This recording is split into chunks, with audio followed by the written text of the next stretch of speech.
Good afternoon. Let's do some business. We're doing it live right here, doing more at 4 weekday afternoons. We get right down to business with the news-driven hour right after Ben Shapiro and just before Yabba Dabba Doo time, 790 KBC News Blitz with Randy Wang at 5. Mottek On Money live on the air and 790 KBC, streaming live online worldwide at kbc.com. And your on-demand Mottek On Money podcast, kbc.com, Apple, iTunes, and all of your favorite podcast platforms. Stocks pulling back from record highs today, taking a breather from the enormous post-election rally we've seen, which propelled the major stock market averages to record highs. Today, the Dow pulled back nearly 400 points, ending at 43,911, the biggest one-day point drop since October 23rd. The S&P 500 slipping 17 at 5,984, and the Nasdaq closing down just a fraction to 19,281. Bitcoin, meanwhile, hitting new highs over the past 24 hours, making a run for 90,000. Right now, Bitcoin hovering at around 88,000. Tomorrow I'll be speaking to John Najarian, by the way, who has the laser eyes on. He'll be joining us, scheduled to be with us at this time tomorrow afternoon. U.S. government debt selling off aggressively, meanwhile, pushing yields to the highest levels we've seen in months. The yield on the 10-year note, for example, now at 4.43%, the highest we've seen since July. That's the one that impacts the fixed-rate mortgage rates. The price of oil did finish higher today, a day after concerns about the prospects for demand pulling prices for oil below $70 a barrel. We did see production growth forecast lower from the Organization of Petroleum Exporting Countries, a.k.a. OPEC, and the impact of the president's victory in the U.S. Election last week, President Trump, that is. Prime Minister Netanyahu, meanwhile, saying that a third Iranian attack on Israel would simply cripple Iran's economy. Iran has threatened to strike Israel again after Israel retaliated last month with an airstrike on Iranian air defense batteries and military sites protecting crucial energy facilities. Looks like Israel was attacked again today by Hezbollah. The Times of Israel, meanwhile, reports President-elect Trump is filling out his national security team with pro-Israel hawks who favor maximum pressure on Iran to stand down from its belligerence in the region. Reports today indicated, in fact, it started last night, that President Trump planned to name two Floridians to top jobs, Senator Marco Rubio as Secretary of State and Representative Michael Waltz to be his national security advisor. Also, reports today that Mike Huckabee, former Alabama governor, will be named U.S. ambassador to Israel. Israel's president has come to the White House today, a day ahead of a meeting between President Biden and President-elect Trump. I'll discuss the latest news in the Middle East with Lisa DAFTARI, editor of the Foreign Desk and Middle East expert. Minneapolis Fed President Neil Kashkari, who ran for governor here in California years ago, throwing cold water on Wall Street hopes that the Fed will soon stop shrinking its balance sheet. He's talked to Yahoo Finance today. Kashkari was asked if the Fed would consider stopping quantitative tightening if it saw a spike in volatility in the bond market. Small cap stocks, meanwhile, which last week outperformed the broader market after President Trump's victory in the election last Tuesday, were also tumbling as Treasury yields were moving higher today. Shares of 23andMe Holding falling 4% today after that DNA testing company reported its latest quarterly loss and included going concern language in its latest financial statement. Looks like that company is planning to cut 40% of its workforce as part of a restructuring. Spirit Airlines shares down nearly 40% after hours, after the Wall Street Journal reports it was nearing bankruptcy after merger talks with Frontier Group Holdings fell through. Spirit and Frontier had been discussing plans to revive an earlier proposed merger, but Frontier has decided not to move forward, according to the Journal. Joining us live now, Gabriel Wisdom, Managing Director at American Money Management and author of Wisdom on Value Investing, to talk about your money, the markets, the economy, Bitcoin, and the whole works now. Gabriel Wisdom, thank you very much for coming to the line here this afternoon. You know, Frank, a week ago we saw a broad referendum for the new GOP platforms, a deregulatory agenda, the possibility of corporate tax cuts, some enthusiasm that the proposed $3 trillion of tax increases that the Harris campaign had campaigned on, that will never be enacted, at least over the next 4 years. So what we've got here is a historic rally, the biggest since 1936. I'm sure someone else has mentioned this. Back in 1936, Roosevelt got a second term, and of course we were coming out of the Great Depression. Now we've got a much stronger economy, as noted by the 10-year Treasury. You mentioned that interest rates in the longer open market have been going up while the Fed continues to reduce rates in the short run. That might be a mistake. On the air live with Gabriel Wisdom with American Money Management, based here in Southern California. So indeed, the Fed did lower rates again last week, and that helped to propel the market even higher. Another quarter-point rate cut on the benchmark Fed funds rate, which impacts business and consumer loans. This following the half-point cut we got just about a month or so before that. But as you noted, the benchmark bond yields are moving higher. So what's the bond market telling us here at this point? And contrary to the Fed's action lowering rates. Well, Frank, remember when there was a dissenting voter on the Fed, Michelle Baumann, she said that the aggressive 0.5%, 50 basis point cut in September was it was premature. And now Stanley Druckenmiller, one of the most listened to market operators in the world, a billionaire clearly. His investment philosophy is never invest in the present, but look out 18 to 24 months. So what Druckenmiller did was he overlaid a pattern from 50 years ago when inflation fell from 8% to 3%. This was in the 1970s. And what happened? The Greenspan Fed blew it. They reduced rates too early, and he's concerned that the current Fed chair and the Fed is doing the very same thing, that we're seeing additional inflation. Now, President Trump is vowed to reduce inflation, and we'll see how he does that. Absolutely. And in the meantime, it looks like he'll have Congress as well as the Senate on his side. I guess the final results aren't in, but the indication from the Hill and other indicators are that the Republicans will hold the House, and they control the purse strings. And as you noted, it looks like businesses and individuals will not be facing higher taxes, at least, right? What are your thoughts about what's coming down the pike here as far as tax relief? Well, I hope it's coming. When Trump left office in January 2021, it took an average of just over 28% of household income to cover housing costs. Now that number has increased some 50%, takes 42% to cover housing-related overhead. And this may have moved the needle for the GOP. I think it's clear that the average consumer needs more after taxes. The price of everything has gone up for the most part. No question about that. And we'll be getting a new reading on consumer prices, I believe, tomorrow, right? What's the expectation here on how inflation's going to be looking this month? Well, I don't think it's looking very good. Powell said earlier today that the inflationary outlook for October, anyway, that's the reading they'll be considering, that doesn't look too good. So I doubt that rates are going to go down from here for the rest of the year. And if the bond market is any indication, long-term rates are going up. You just reminded me that we were together at a business conference the day after President Trump was elected the first time, and your expertise at the Sackers conference at the time was very valued as a market historian and so forth.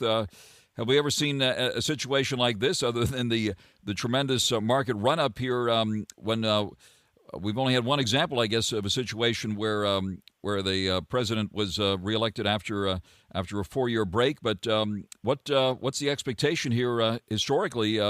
Any historical comparisons that you can bring to the table here now? Well, we have to go back to Grover Cleveland, who did what President-elect Trump has done, but he didn't have the broad,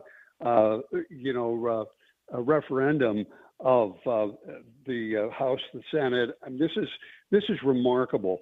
And, a lot of money has been on the sidelines waiting to see what's going to happen. Billions riding on the Trump trade. There's concerns about, who was going to get elected, where taxes were going to go. Even our neighbors to the south in Mexico, I mean, they'd stopped pretty much doing everything, and they have a new president, Claudia Sheinbaum, who wanted to make sure that Mexico doesn't squander its moment. But they'll go all in now, even with the tariffs, I believe.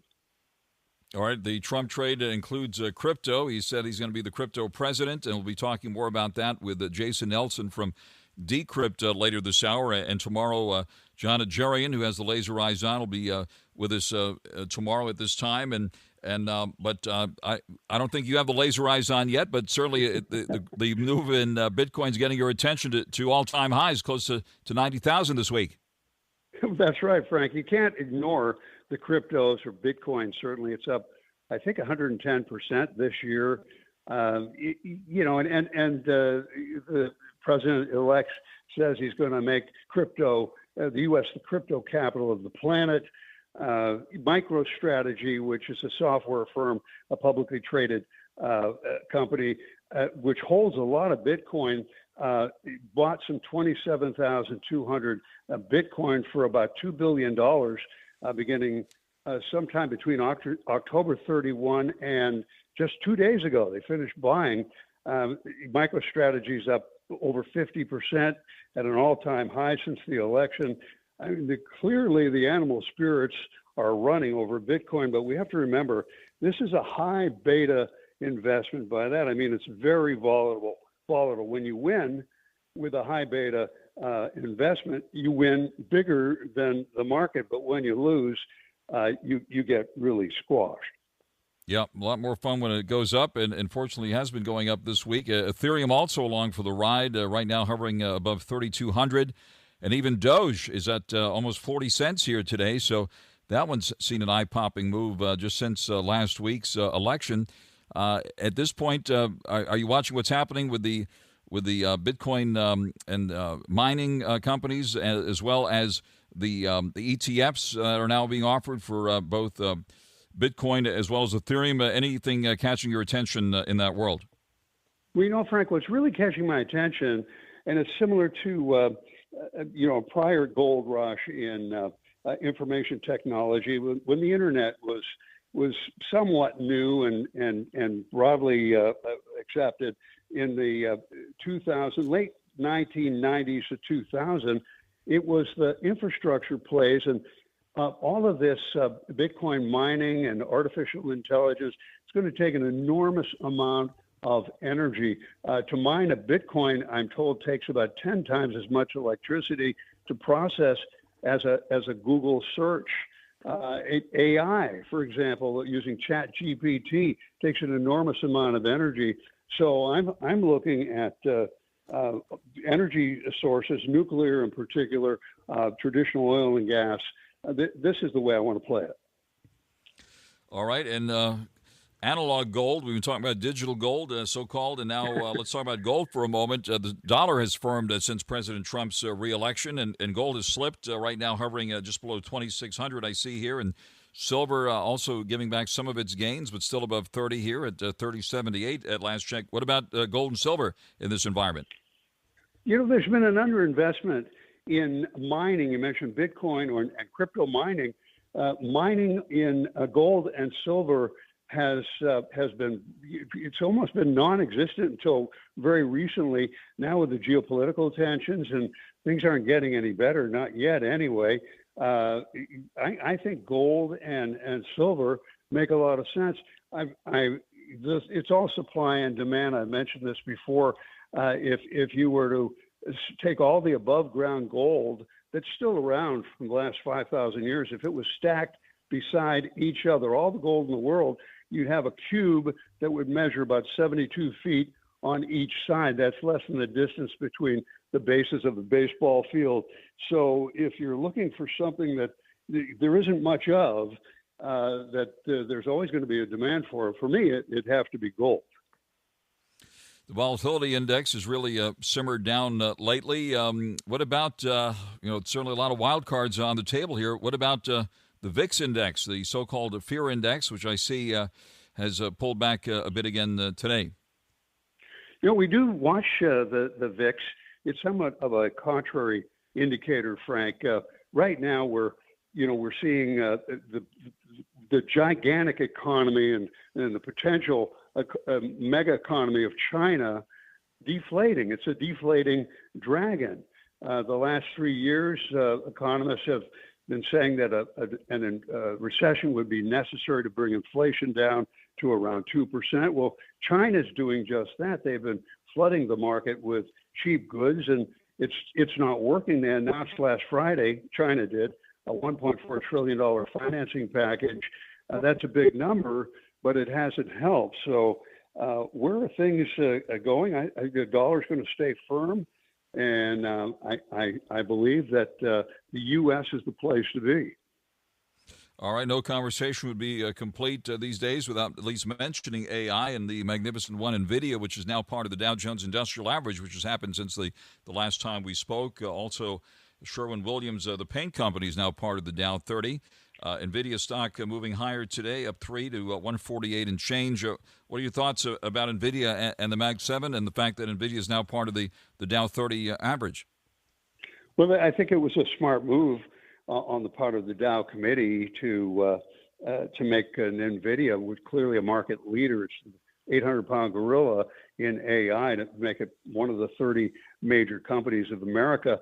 Apple, for example, is trying to catch up with rivals in the smart home market, and they're going to be rolling out a new product that controls home appliances. You can chat with the thing; it hangs on your wall. You can FaceTime. It'll show your photos in a slideshow display, and they're gearing up to announce this in the next few months. But they're way behind Alphabet and Amazon in this area, and they all use NVIDIA chips. Now, if I were to get excited about an NVIDIA partner, it would probably be Palantir Technologies, which now is at the same market capitalization or same valuation. It's a company that competes with Lockheed Martin and also builds software platforms. Much like NVIDIA, it also makes all the infrastructure. All right, Apple looks unchanged today at 224 and change. Let me ask you the big question we ask here, Gabriel Wisdom. At this point, with all the exciting things happening, any specific places where you are putting money now and or taking it off the table? Frank, I'm looking at Palantir Technologies, PLTR, but I wouldn't buy it here. As I mentioned, it's now exceeded the value of Lockheed Martin. It's really a defense and technology play in that it builds software platforms for the intelligence community to assist in counterterrorism investigations, and it operates in the United States, the UK, and internationally.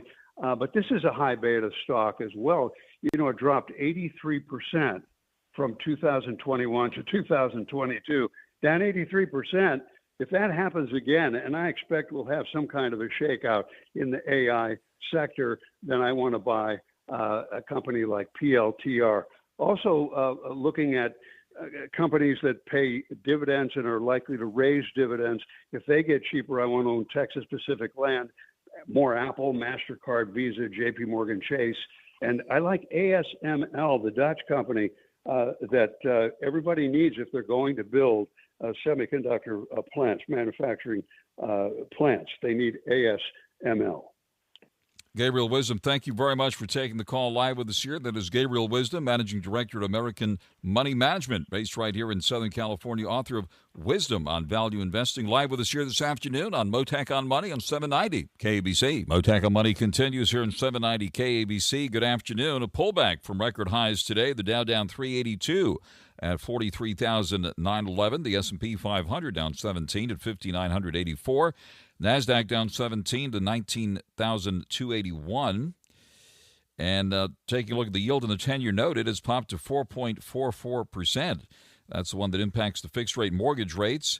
Checking the cryptos now, we see Bitcoin hitting record highs in the last 24 hours, making a run for 90,000. Right now hovering just above 88,000, 88,343, down about 1,100 on the day. Ethereum at the moment down 26 at 3,255, and Doge at 39 cents. Gold pulling back about $12 at $2,598 and change. Silver up 2 cents at $30.78 an ounce. And now the latest news here on 790 KABC. Mottek On Money continues here on 790 KABC. Turning to geopolitics, we see President-elect Trump has announced he's nominating Fox News host and Army veteran Pete Hegseth to serve as his defense secretary. Hegseth deployed to Iraq and Afghanistan and unsuccessfully ran for the U.S. Senate in Minnesota in 2012 before joining Fox News. Former Director of National Intelligence John Ratcliffe will be leading the CIA, and former Alabama Governor Mike Huckabee has been tapped to become the U.S. ambassador to Israel. Meanwhile, Prime Minister Benjamin Netanyahu said today that a third Iranian attack on Israel would simply cripple Iran's economy. In a video statement addressed to Iran's people today, Iran has threatened to strike Israel again after Israel retaliated last month with an airstrike on Iranian air defense batteries and Iranian military sites protecting crucial energy facilities in Iran. The Times of Israel notes President-elect Trump is filling out his national security team with pro-Israel hawks who favor maximum pressure on Iran to stand down from its belligerence in the region. Also, President Trump planning to name 2 Floridian allies to top jobs, including Senator Marco Rubio as Secretary of State and Representative Michael Waltz to be his national security advisor. Israel's president coming to the White House today to meet with President Biden, a day ahead of a meeting between President Biden and President-elect Trump tomorrow. Let's bring Lisa DAFTARI now, editor of the Foreign Desk and Middle East expert, also expert on Israel and Iran. Lisa, thank you very much for taking the call here today. All right, we will try to reconnect here with Lisa here in just a moment on the important news coming out of the Middle East. We have seen oil futures finish higher today, by the way, a day after concerns about the prospects for demand pulling prices for oil in New York below $70 a barrel. Gains for oil modest, though, as traders factored in a lower production growth forecast from OPEC and the impact of President Trump's victory in the presidential election. Lisa DAFTARI. Yes. Can you hear me now? Thank you very much for coming to the line. Great, yes, indeed. Thank you very much. We do appreciate it. And certainly the Israeli president at the White House today discussing the latest attack on Israel. Give us your reaction to the latest news here today. You know, it seems as though the deterrence is not being understood by the Iran regime and its various proxies, and perhaps once we have Donald Trump back in the White House, there will be a different language of deterrence. In the meantime, they are still lobbing missiles into Israel, and Israel not wanting to escalate this war further. Look, the last attack on Iran soil by Israel was one that was damaging, of course, and we know that it was damaging, but it behooved both Israel and the Iran regime to minimize the level of the attack. But we also know that it was restrained to a certain extent because of the White House's request not to escalate. We were coming up against our election. Nobody wants this war to escalate. Neither side truly wants to get involved in a war, but as we know, the Iran regime is not backing down. They continue to flex those muscles. And now, even though they understand that a second Israel strike would completely cripple many parts of their nuclear facilities or their oil refineries or important parts to the regime itself, they are still playing with fire. And that's what's very dangerous here. So I know that Bibi Netanyahu is extremely happy to have a changing of the guard in Washington, D.C. I know that he knows that he can rely on Donald Trump. They have both a personal relationship and a working relationship, and that there will be, like I said, a different language of deterrence that hopefully the mullahs will understand better. On the air live with Lisa DAFTARI, Middle East expert, and the president of Israel at the White House today discussed the latest Hezbollah rocket attack on Israel, in which he referred to a hero kindergarten teacher who saved children in this latest attack. What do we know about what happened there today? Yeah, it's horrible because what we're seeing is more and more that Israeli civilians are in harm's way. We have had a number of casualties, and in this case, hitting a kindergarten today. We always, when we look at Israel's security apparatus, it's almost as if we justify a lot of the attacks that are lobbed against Israel because of their high technology in terms of defense. But we have to also understand that the number of missiles that are coming into the country are not justifiable. This is not something that that we can say just because there weren't more casualties that Israel has not been under fire, that they're living in the bomb shelters, that these children that were in a kindergarten that were saved from a Hezbollah drone thanks to the quick thinking of their teacher were not in harm's way, that they won't be scarred by this, that we're not watching a record number of suicides in Israel because of the way that they are living, and the number of people who, for example, survived the Nova Music Festival now taking their own lives because they can't continue living with the guilt or living with the trauma of being in that kind of attack. So I think it's important to talk about the many miracles that have happened, just like today, what happened at the kindergarten, or looking at the number of casualties being minimal in comparison to what has happened on the Palestinian side, or in comparison to what could have been a higher number of casualties. But this is day in and day out what they have been experiencing, not only since October 7th, but before that as well. On the line with Lisa DAFTARI, and we've heard from Senator Marco Rubio, tapped to be U.S. Secretary of State under President Trump when he takes office, and has made some statement recently about giving Israel a freer hand to go after Hamas and basically destroying Hamas. And we're seeing some of the other appointees taking a very hard line against Iran. Do you think Israel will have a freer hand under President Trump to protect itself? Absolutely, and I think it's both Donald Trump's policy and point of view that Israel should have free reign to fight their own existential war that they have been fighting, and not to be micromanaged from the White House, but also his appointees. So far, it's funny, I was going to tweet this earlier, and I'll say it first on your show. For years, we've been told that foreign policy is not what the American people vote on. They don't vote on foreign policy. They don't vote on national security. But we see such a referendum on the Biden foreign policy, particularly in the Middle East, that would have been continued by Kamala Harris, if not worsened, in the direction of appeasement towards the mullahs, appeasement towards their terror proxies. And now we see all the appointees are very strong in foreign policy, very strong posturing when it comes to the United States. And all of them have one thing in common, and that is a very pro-Israel stance. And I think that is something very, very noteworthy. And really, as I said, a referendum and really calling into question the policies that we've seen from the Biden White House. What's interesting is behind the scenes, the Biden White House was, supportive of Israel. And I would say if you want to compare President Biden to President Obama before him as a Democrat president, he was more pro-Israel and more Zionist in his policy. But the way that there was doublespeak from the White House, from the different cabinets, from Kamala Harris, it didn't make the American people feel secure and safe that this war in the Middle East would come to an end, that Iran regime would stop its shenanigans and stop funding various terror proxies. Now we are resolute. There is no questioning. There is no daylight here to mistake the position of the White House with regards to Israel, with regards to our military, with regards to our national security, our border. A lot of issues when it comes to China, when it comes to the Russia-Ukraine war.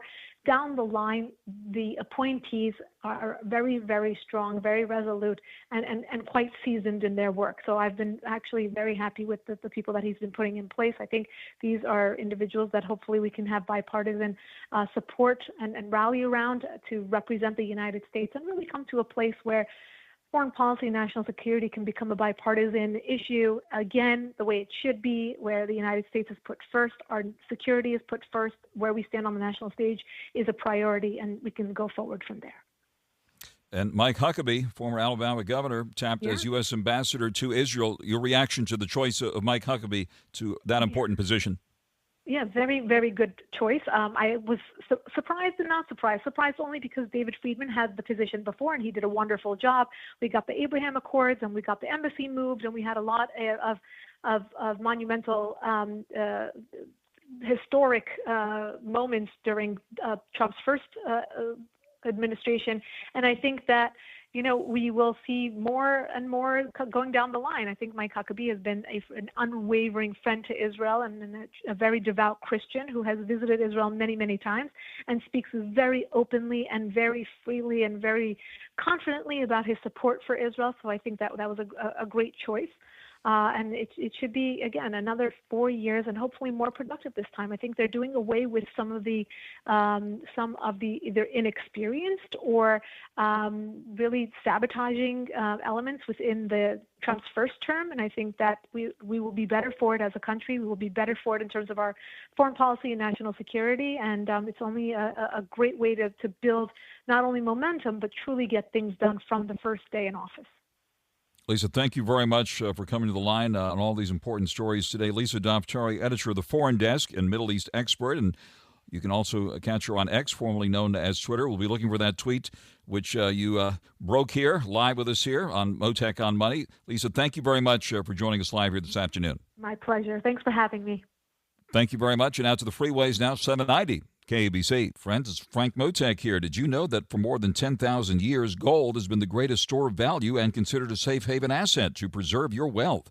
Now, with the U.S. debt at more than $35 trillion and climbing, not to mention the Biden administration getting us involved in costly wars, developing the digital dollar, central bank digital currency, and inflation spiraling, it's more critical now than ever before to safeguard your assets, like your cash savings and retirement accounts with, yes, physical gold. Opening a gold IRA is one of the best ways to secure your wealth and create a stable financial future. Stop worrying about your retirement in the market and cash savings in the bank. Feel confident, prepared, and in control with physical gold and, yes, silver.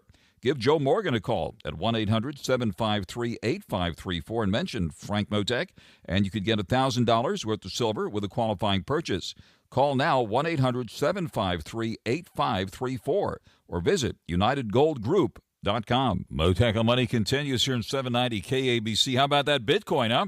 Getting close to 90,000 today. Money continuing to pour into crypto following President Trump's re-election last week.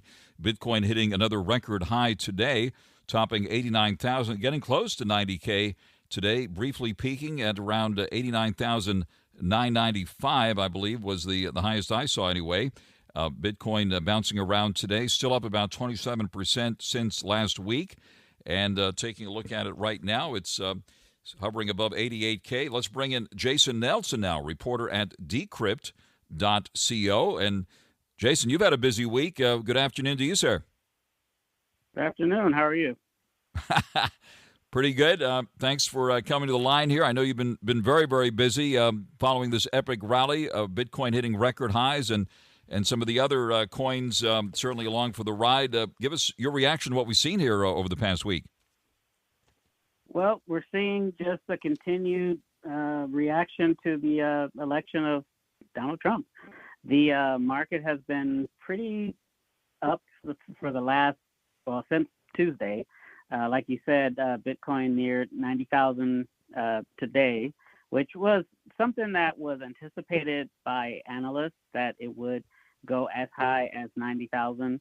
Now the figure is 100,000 by the end of November, or 200,000 by the end of the year.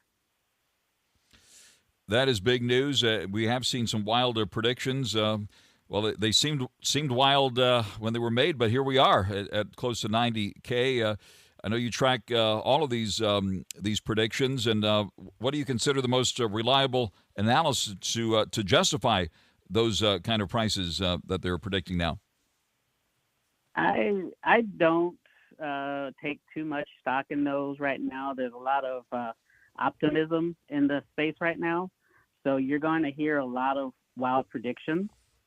100,000 doesn't seem too wild for me, considering where we are. 200,000, that seems pretty unrealistic. I would caution anyone who comes into this market to always remember its volatility. We even saw today that Bitcoin, or the crypto market as a whole, went down 2.6% today. So, it's not always going to go up, and anyone who tells you otherwise is probably trying to sell you something. It goes up, and yes, it goes down, and certainly we've seen that in recent years with that so-called crypto winter, and then, of course, that impressive rebound here. Ethereum has seen an impressive run since last week as well, at last check, hovering above 3,200. What about Ethereum here? Well, you have Ethereum is definitely having a good week. You're also seeing a lot of movement in Ethereum-based coins, like a lot of meme coins are doing really good right now. Solana meme coins. We talked last week about Dogecoin. A lot of your Doge-based meme coins are doing really well right now, primarily through just their relation to Elon Musk and his potential role in the administration coming up. So it's across the board right now. It's definitely a case of rising tide lifts all ships. Yeah. So you mentioned Doge. That one certainly has seen 41 cents here at the moment, up about 8% today. What about Doge? It's off its all-time high, by the way. I remember when Elon Musk appeared on Saturday Night Live back in those days, he mentioned Doge, and it was around, 75 cents, I believe, was the all-time high. It's at 41 cents here now. What about Doge, which everyone seems to be talking about again? It's interesting because Doge really does, its actions do tie in a lot with what Elon Musk does or does not say about it. It's been going up because there's even been talk that because the department that he supposedly may be heading, the Department of Government Efficiency. Government Efficiency. Yes, sir. If you abbreviate that, it's DOGE. Yep. So people are saying that that's a sign to get into Doge. All right. And now, what about the various platforms? Before I let you off the hook, of course, Coinbase has seen a big run up, and Riot Platforms, Mara Holdings, some of the miners, CleanSpark, MicroStrategy, and so forth. Those boats have been lifted as well, right? Right, and anything right now tied to cryptocurrency is seeing a rise in price.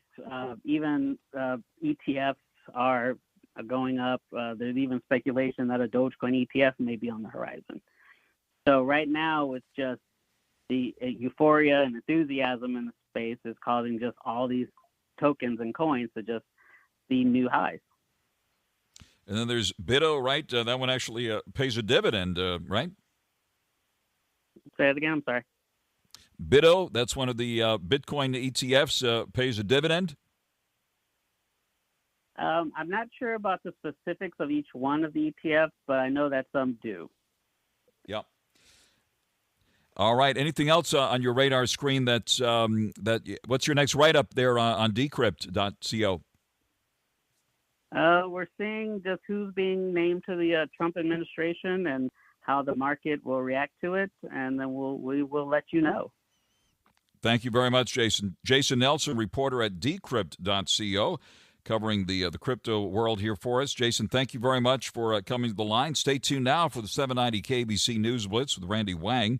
And I'll be back again tomorrow at 4 with more right here on Mottek On Money on 790 KBC. Former Navy SEAL Sean Ryan shares real stories from real people from all walks of life on The Sean Ryan Show. Who is somebody you'd like to see on the show? I think Tommy would be really funny. I would love to interview Tommy Lee. I was on a tour bus with Tommy Lee. I stayed on tour. We went to a few shows, and he drops me off. And my mom sees this Motley Crue tour bus because my mom obviously knows who Tommy Lee is. She's like, "You were just with town," and I was like, "Yeah." The Sean Ryan Show on YouTube or wherever you listen.